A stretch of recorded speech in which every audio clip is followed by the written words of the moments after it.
Hello beautiful soul, welcome back to the channel. Today, we explore a place cloaked in mystery and fear, referenced in apocryphal texts like the Book of Enoch Dudael, the prison of the fallen angels.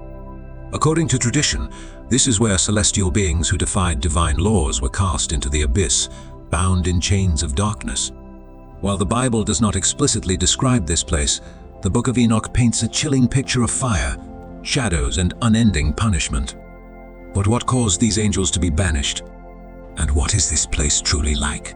Get ready, because today we venture into one of the darkest aspects of Judeo-Christian tradition. Nearly thousands of years ago, during the antediluvian era, a group of angels descended to Earth with a clear purpose: to observe and guide humanity's development. Known as the Watchers, these celestial beings were tasked with watching over mankind, never interfering.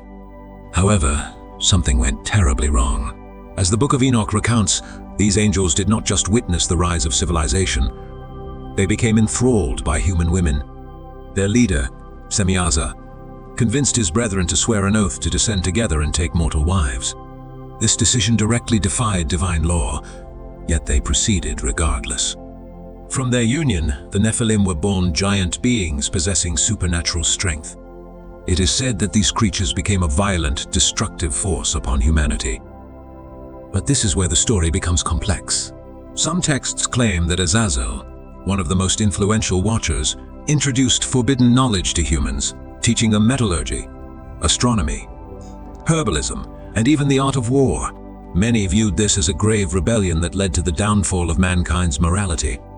However, others argue that these angels were not corruptors, but bringers of enlightenment, attempting to liberate humanity from the ignorance imposed by God.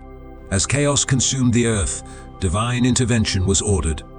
The Archangels Michael, Gabriel, Raphael, and Uriel were sent to capture the Watchers and eradicate the Nephilim. Azazel was the first to be judged, facing a harsh and unforgiving punishment.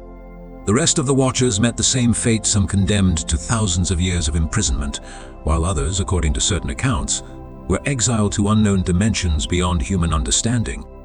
And so, the ultimate question arises: were the Watchers truly the villains of this tale, or were they simply accelerating humanity's evolution? If their knowledge was so dangerous, why did it become the foundation of all great civilizations? This moment stands as one of the earliest recorded acts of defiance in Judeo-Christian tradition, an example set to warn future generations.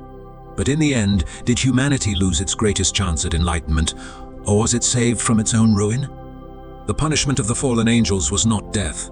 It was something far worse.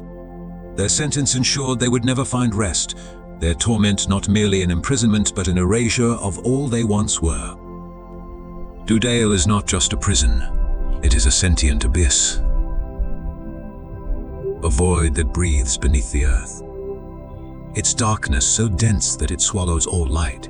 The Archangel Michael was commanded to seize Azazel and cast him into this bottomless pit, where flames do not consume flesh, but devour the soul.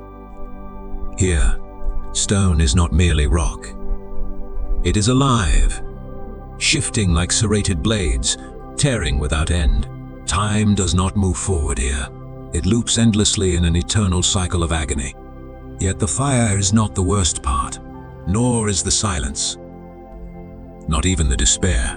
What makes Dudael truly a fate worse than death is its guardians, beings that are neither angels nor demons, nor anything the human mind can comprehend. They feel nothing, no hatred, no pleasure in their duty, for they are not living in any conventional sense. They are pure manifestations of suffering. Some call them the wardens of the void, the keepers of perpetual sorrow, the defilers of silence. Those who have tried to describe them have lost their sanity, unable to find words for what they witnessed.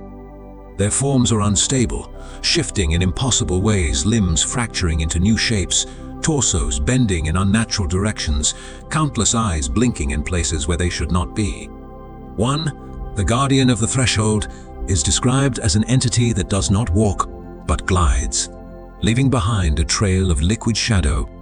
Its face is a smooth, featureless slab of stone, yet through it runs a deep crack, one that widens with every anguished scream absorbed into its abyss. Others, like the Lamenters, possess no singular form. They are only mouths, endless.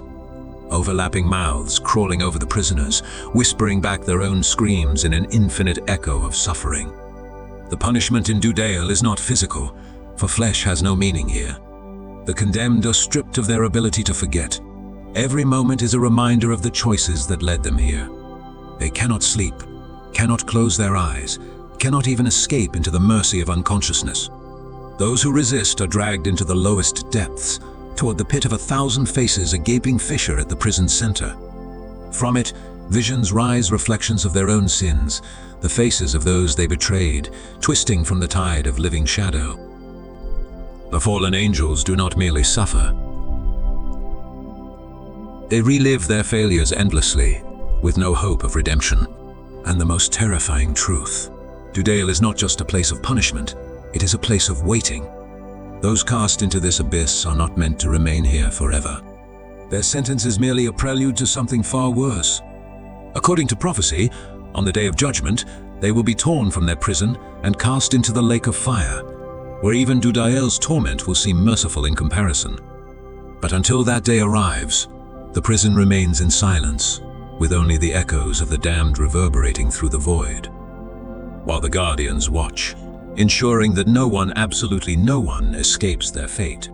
But the punishment did not end with the Watchers. The Book of Enoch suggests that the human women who united with them suffered their own fate, transformed into Sirens, a claim that has sparked much debate. In Greek mythology, Sirens were creatures of temptation, luring men to ruin. In this context, their transformation may have been more symbolic than literal, a mark of divine condemnation, branding them as cursed beings, forever severed from their original nature. Certain apocryphal fragments imply that these Sirens did not merely live in the seas. They lost their souls entirely, becoming spectral entities neither alive nor dead, unable to find redemption. If this interpretation is true, then their fate was even crueler than that of the Watchers. While the angels were imprisoned, these women were doomed to an eternal existence on the fringes of reality, silent witnesses to the downfall of those who once loved them. Yet, beyond Dudael lies another place, one even more terrifying, a chasm where 7 stars burn like mountains, consumed by fire. When Enoch saw it, he could not comprehend its horror. No sky, no earth, only chaos and flame. He turned to Uriel for an answer. The response was unsettling. These are the angels who disobeyed God's command, imprisoned here for thousands of years, awaiting their final fate. This revelation challenges our understanding of divine punishment. Unlike Azazel, bound in eternal torment, these 7 angels were not condemned forever. Their sentence had an expiration. And so a disturbing question arises: what happens when their time is up? If their punishment is temporary, does that mean they will one day be released? Will they return to their place in heaven, or will their liberation signal the dawn of a new era of chaos? And the most unsettling question of all, has their sentence already ended? If Dudael has ever trembled, if shadows shift in forgotten corners of the earth, could it be because the prison is weakening? If these 7 fallen ones awaken, the world may never be the same. If you enjoyed this video, consider subscribing and sharing your thoughts in the comments. Were the fallen angels justly punished, or was their fate unjust? Could they return one day? The conversation remains open. See you in the next video.